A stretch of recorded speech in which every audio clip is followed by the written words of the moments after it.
Olá pessoal, seguindo em frente, agora é a hora do combate, a hora da luta, de você pegar questões de concurso e resolver, testar o conhecimento. Só assim você sedimenta o conhecimento.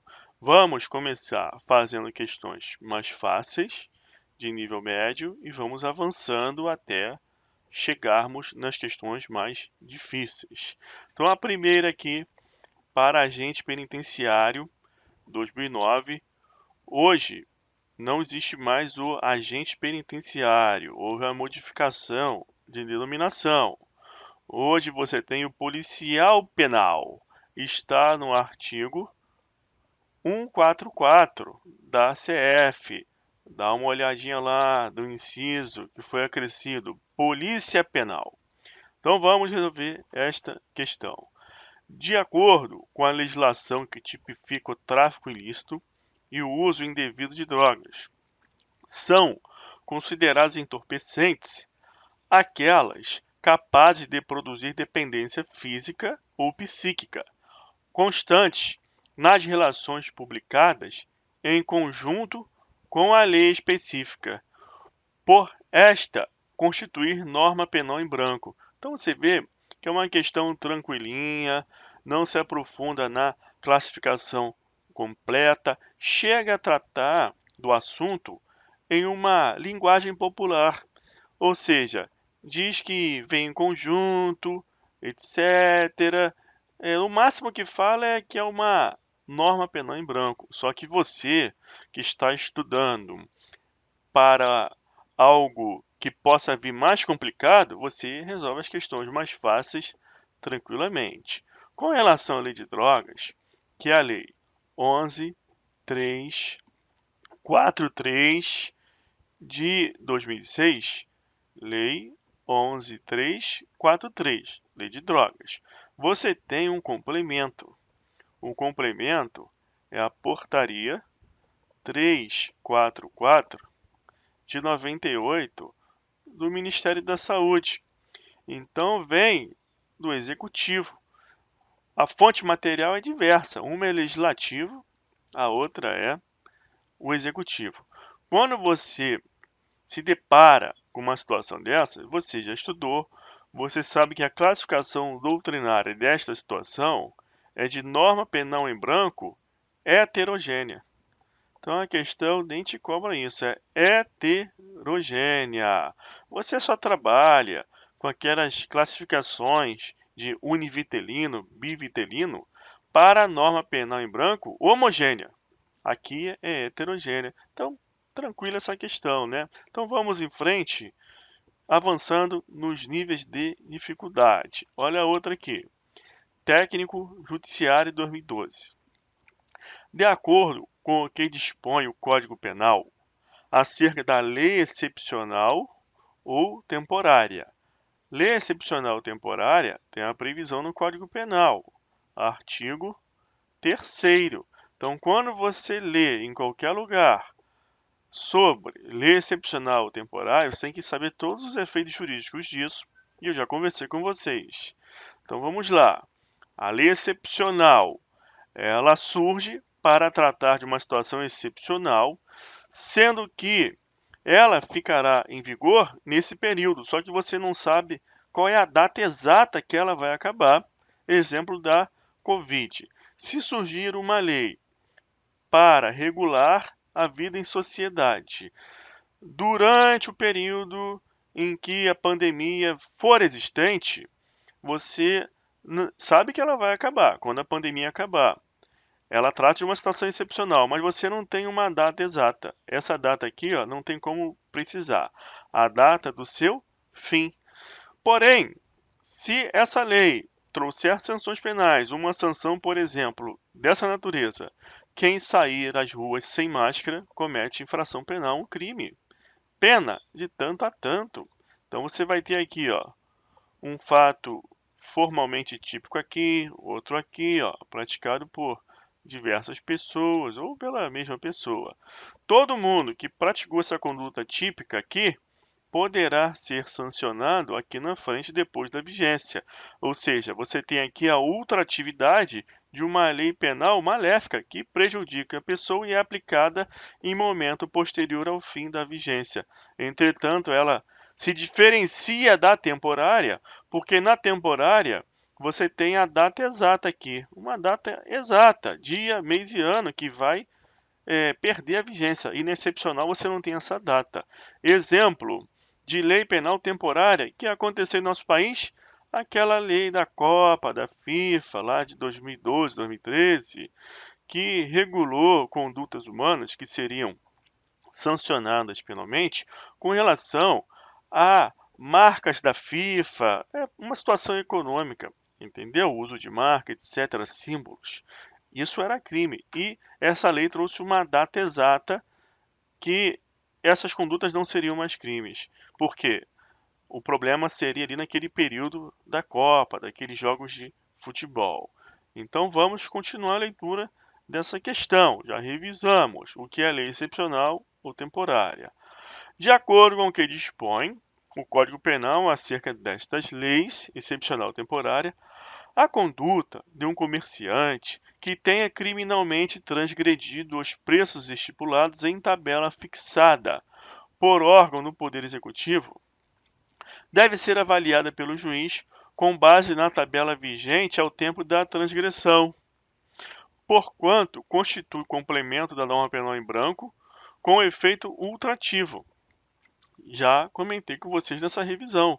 Ultratividade da lei penal maléfica é uma questão também verdadeira.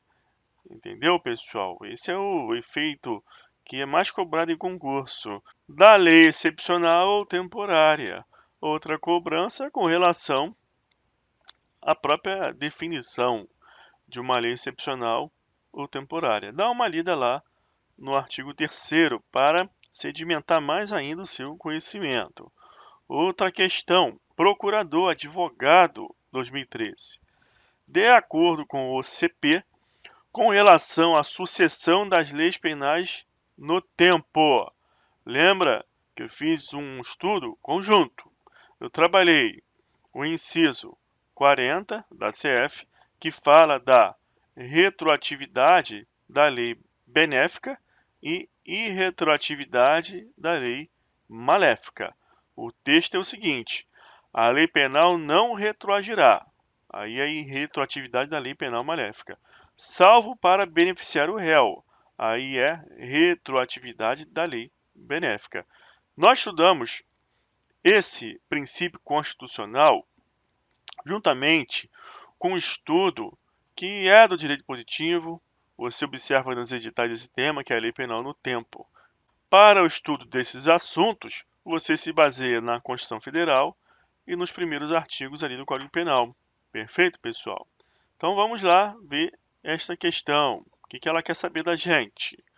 Com relação à sucessão das leis penais no tempo, não se aplicam as regras gerais da irretroatividade da lei mais severa. Onde que está isso? Inciso 40, na primeira parte. Tem a primeira parte, aí vem uma vírgula, segunda parte.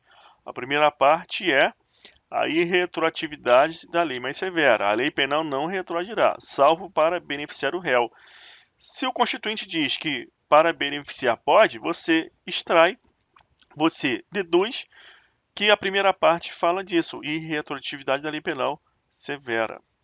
Tampouco a retroatividade da norma mais benigna, bem como não se aplica o preceito da ultratividade à situação caracterizada pela chamada da lei penal em branco. Tá errado, pessoal. Você observa que já é uma questão mais difícil, tá vendo? Para procurador.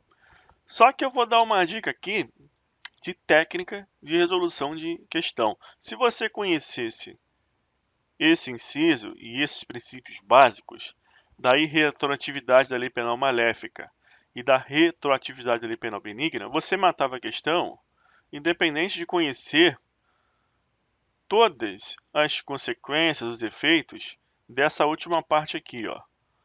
Situação caracterizada pela chamada da lei penal em branco, que aqui é mais complicado. Vamos lá. A questão está dizendo que, com relação à sucessão das leis penais do tempo, ou seja, tempo 1, tempo 2, tempo 3, o que não pode acontecer nesse período aqui de sucessão destas leis? E retroatividade da lei mais severa. Perfeito. Inciso 40, lá da CF. Então, se eu tenho aqui, ó, uma lei pior aqui, o mais não é mais pior. É uma lei pior, tá? Aqui é o menos, ó. É uma lei melhor. Aqui no tempo 2, eu tenho uma lei que ela é melhor que essa aqui. Então aqui eu vou colocar, ó, dois sinais de menos, que ela é melhor ao quadrado, é melhor que essa aqui.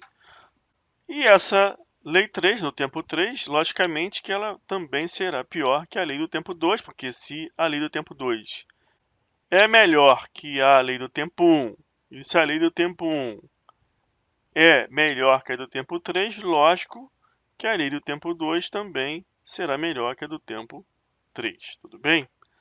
Então, o que acontece com a análise dessas leis penais do tempo?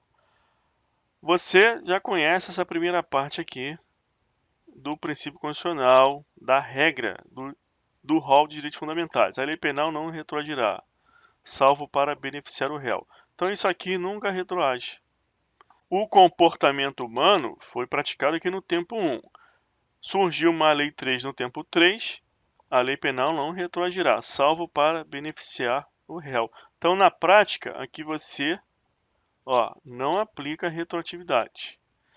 E se é salvo para beneficiar o réu, a lei do tempo 2 se aplica aqui, ó. Aqui, ó, ok.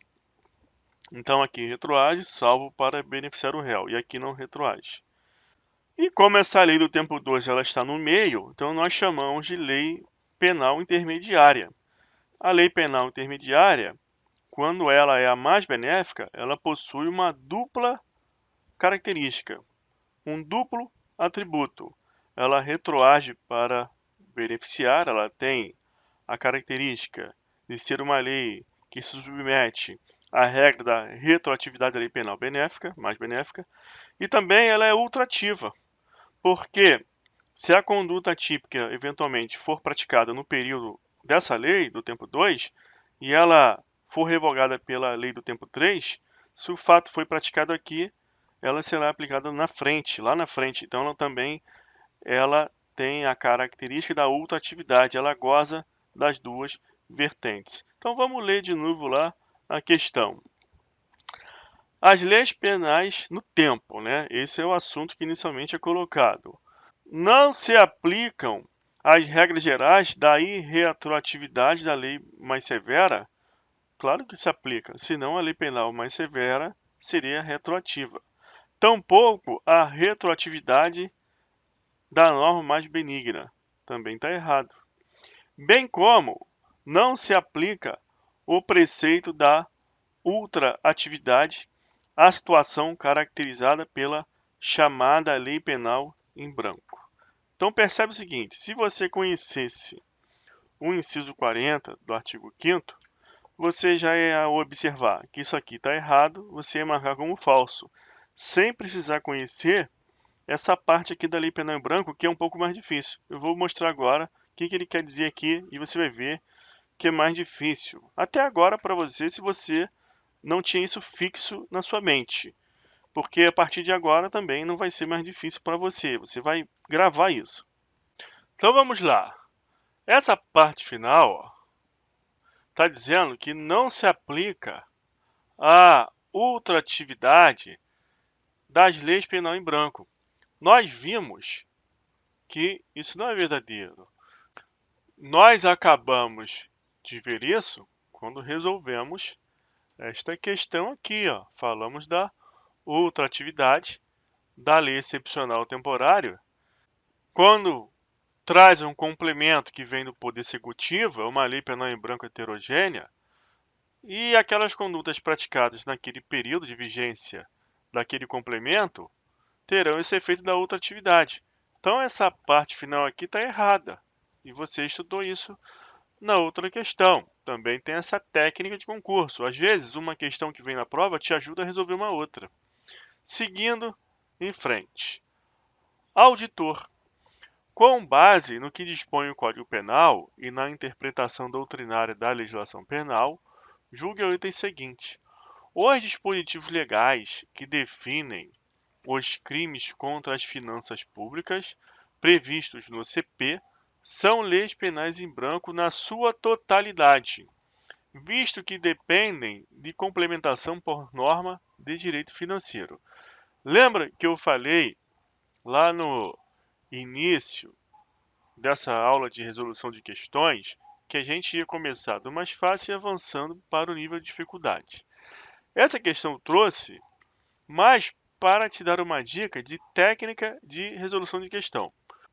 Porque nas aulas de legislação penal especial, que você vai verificar lá naquele momento, a natureza dessas normas serão apresentadas a você o tipo penal e trabalhado, tudo que se trabalha na aula de legislação penal especial. E aí, naquele momento, será apontado também a natureza da regra.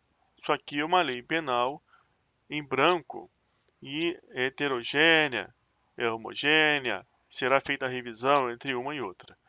O que você precisa prestar atenção agora é nessa técnica de concurso, que eu vou dizer agora.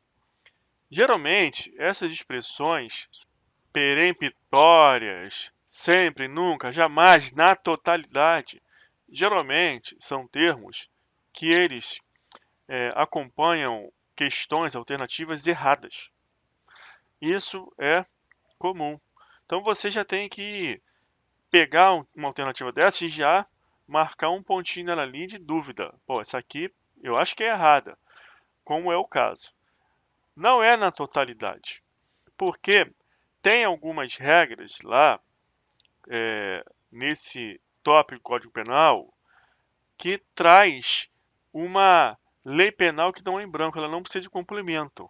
Ela será aplicada naturalmente, de maneira imediata, sem necessidade de complementação. O princípio da taxatividade, lá do inciso 39 do artigo 5º da Constituição Federal, não se ressente desses dispositivos, salvo engano, são dois, lá desse capítulo do Código Penal. Tá certo, pessoal? É lá adiante lá do artigo 350, lá para frente, salvo engano, 359, lá para frente começa o capítulo e tem ali uns dois tipos penais que não precisa de complemento. Então isso é muito específico. Lá na frente, nas aulas de lei penal espécie, aí você vai ouvir essa explicação, esse complemento de aula. Olha, preste atenção que aqui você tem lei penal em branco e nesses aqui não. Perfeito, pessoal? Então vamos fazer uma pausa. Na próxima aula a gente continua com mais resolução de questões sobre princípio da taxatividade e lei penal em branco. Se gostou, curte, compartilha e comenta. Até a próxima. Um abraço.